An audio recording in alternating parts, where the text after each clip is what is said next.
was stationed in our Paulist parish in Portland, Oregon, I used to go down to the Wednesday night under the Burnside Bridge, which was the night for the homeless to come and receive services.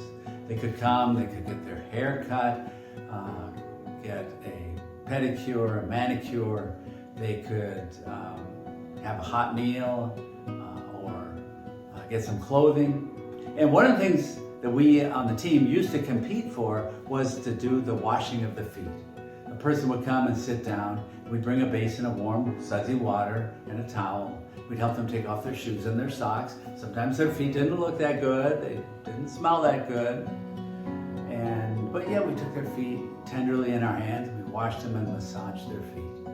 And then when they were done, then we would rinse them in cold water and then take a towel and dry them off. And then give them a new pair of socks and help them put their socks and their shoes on. Give them a blessing and send them back off into the world. And we thought of ourselves as doing what Jesus asked us at the Last Supper, which is to wash feet.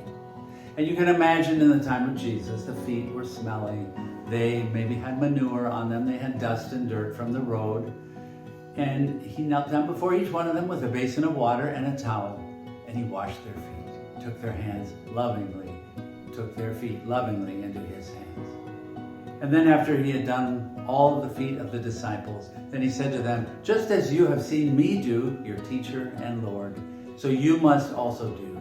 You must go out and wash feet. Teaching them that leadership is about servant leadership, that discipleship is not about lording it over people. And another thing about this image that's great is that it's about sending in discipleship. They come in with the dust of the old road of their lives that has led up to this point. He washes away the old dust and then sends them forth on a new road. It says in Isaiah chapter 7, how beautiful on the mountains are the feet of those who bring glad tidings. And so we are sent. And whether we think of our feet as beautiful or not, they impel us from the upper room. They keep us in balance. They send us up on to the mountains and beyond to share the good news. And so, as we go forth to share the good news, we also wash feet.